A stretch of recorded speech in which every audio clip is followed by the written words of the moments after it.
Dear friends, मैं मनीष कुमार, मेरा YouTube channel MS study point official और मैं ये दूसरा चैप्टर लेकर आया हूँ। पाटलिपुत्र वैभव का ऑब्जेक्टिव आप लोगों के साथ में होगा। चलिए तब हम प्रश्न को शुरुआत करते हैं कि पहला प्रश्न है, किसके काल में पाटलिपुत्र की रक्षा व्यवस्था और शोभा उत्कृष्ट थी? तो चंद्रगुप्त मौर्य काल में। नेक्स्ट सवाल है, बुद्ध काले पाटलिपुत्र से नगर से नाम किम? कह रहा है बुद्ध काल के समय पाटलिपुत्र से नगर से नाम किम?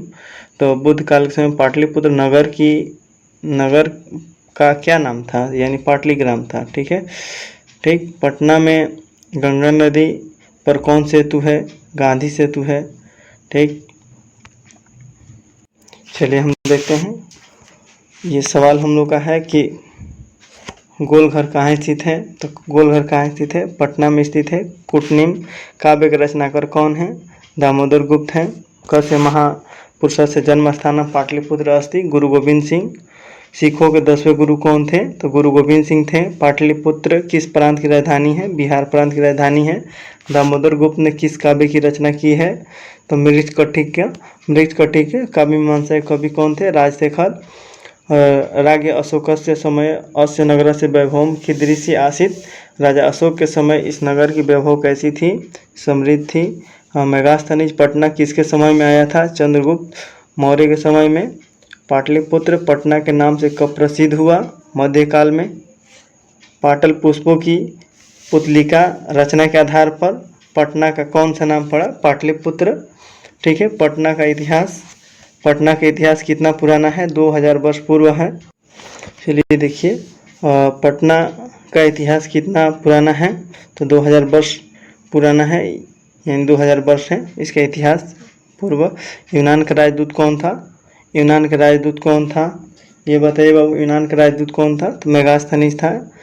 कौमुदी महोत्सव किस ऋतु में मनाया जाता है? शरद ऋतु में मनाया जाता है। पटना नगर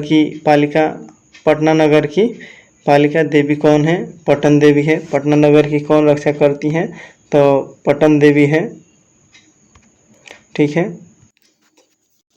अगला सवाल है, बिहारस्य कस्मिन् नगरे गोलगृहम् अस्ति? बिहार के किस राज्य में गोलगृह स्थित है? तो पाटलिपुत्र नगरे।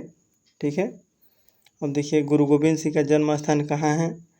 तो गुरु गोविंद सिंह का जन्म स्थान पाटलिपुत्र ही है। ठीक है, परिभूत पुरंदरम स्थानम की संज्ञा किसने दी? तो परिभूत पुरंदरम स्थानम की संज्ञा किसने दी बाबू? तो इसका पाटलिपुत्र नगर है। ठीक है, तो अगले सवाल देखते हैं, सरस्वती का कुलगृह कौन महानगर था? भागलपुर, नालंदा, पाटलिपुत्र, दरभंगा। कौन था बाबू? इसमें से बताइए आप लोग कौन होगा इसका आंसर? सही जवाब, इसका आंसर क्या होगा? इसका सही जवाब होगा आपका, इसका सही जवाब क्या होगा बाबू? तो इसका सही जवाब होगा पाटलिपुत्र। इसका सही जवाब क्या होगा? पाटलिपुत्र होगा। ठीक है, पटना में हमेशा युद्ध और आग और बाढ़ का भय होगा, किंतु किसने कहा था? भगवान बुद्ध ने कहे थे। कौमुदी महोत्सव अति प्रचलित था गुप्त शासन काल में। पाटलिपुत्र वैभव पाठ में किस शहर का वर्णन किया गया है? पटना का किया गया है। काल चक्र के कारण कितने वर्ष तक मध्यकाल में पटना की स्थिति जर्जर रही? 1000 वर्ष तक। पटन शब्द किस शब्द से बना है? पतनम शब्द से बना है। ऑप्शन नंबर सी होगा। गुरु गोविंद सिंह किस धर्म के गुरु थे? तो सिख धर्म के गुरु थे। पाटलिपुत्र किस नदी किनारे स्थित है? गंगा नदी किनारे स्थित है। अब अगला सवाल देखते हैं हम लोग कि गुरु गोविंद सिंह का जन्म स्थान किस नाम से प्रसिद्ध है? तो गुरुद्वारा के नाम से प्रसिद्ध है।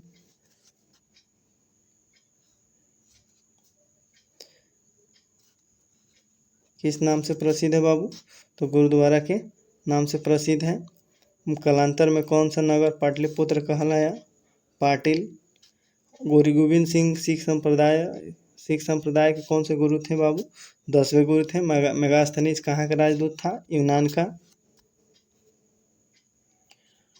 चलिए आपका 34 सवाल हो गया है और मात्र 50 सवाल हैं, इसमें से करा देते हैं। फिर इसको आप लोग देखते रहिएगा एग्ज़ाम में। हालांकि आपके एग्ज़ाम में यहाँ से प्रश्न आते रहेंगे, ऑब्जेक्टिव है तो आएगा ही, जाहिर सी बात है। और देखिए बहुत सारा मटेरियल जुटाए हैं आप लोग के लिए, तो इस बात को आप लोग ध्यान में रखिएगा, ठीक है। अगले सवाल देखते हैं। कहता है कि मध्यकाले पाटलिपुत्रम वर्षहस्परितम जीर्णात अभूत् कर रहा है। रेखांकित जो है मध्यकाले पद का प्रश्न निर्माण में कौन सा है? तो कह रहे मध्यकाले पाटलिपुत्रम वर्षसहस्रपरितम जीर्णात भूत्। इसका सही जवाब होगा कदा, ठीक है। ऑप्शन नंबर बी होगा। पाटलिपुत्र में विशेष रूप से क्षेत्र रहा है। पाटलिपुत्र में विशेष रूप से क्षेत्र रहा है, यानी इनमें से सभी रहा है। धर्म भी है, उद्योग भी है, राजनीतिक भी है। फाहियान चीन से भारत किसके शासनकाल में आया था? तो बताइए आप लोग किसके शासनकाल में आया था? गुप्त के शासनकाल में आया था। ह्वेनसांग कब आया था? तो ह्वेनसांग बाबू बता दें आप लोगों को, तो ये कब आया था? वर्धन के समय आया था। ऑप्शन नंबर इसका सी होगा। यह ग्राम महानगर होगा, अग्नि दाह एवं बाढ़ से हमेशा घिरा रहेगा, ऐसा किसने कहा था? बुद्ध ने। किस काल में पाटलिपुत्र ने शोभा एवं व्यवस्था अत्यंत उत्कृष्ट की थी? तो किस काल में ये अत्यंत उत्कृष्ट की थी बाबू? तो इसका सही जवाब होगा आपका बी होगा। इसका सही जवाब बी होगा, मौर्य काल। पतंजलि महर्षि अष्टाध्यायी, पतंजलि के संबंध किससे हैं? अष्टाध्यायी से है। नगर का समृद्ध द्वार कब हुआ?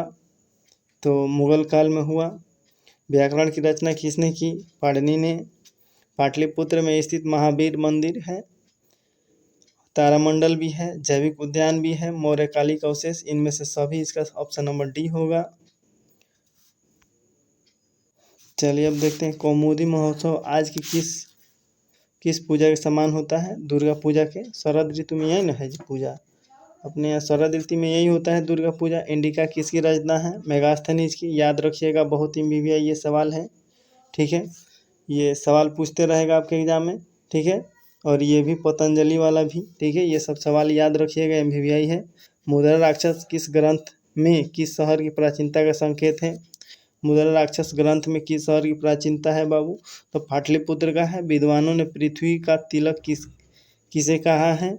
पाटलिपुत्र को कहा है। इंद्रलोक एवं स्वर्ग से भी सुंदर की उपमा किसको दिया गया है? पाटलिपुत्र को दिया गया है। तो ये आपका 49 सवाल था। ये आपका 49 सवाल आज हम कराएं ऑब्जेक्टिव का। देखिए धीरे धीरे आप लोग का ये सेशन आते रहेगा, इसलिए आप लोग इसको अच्छे से पढ़िए। Thank you.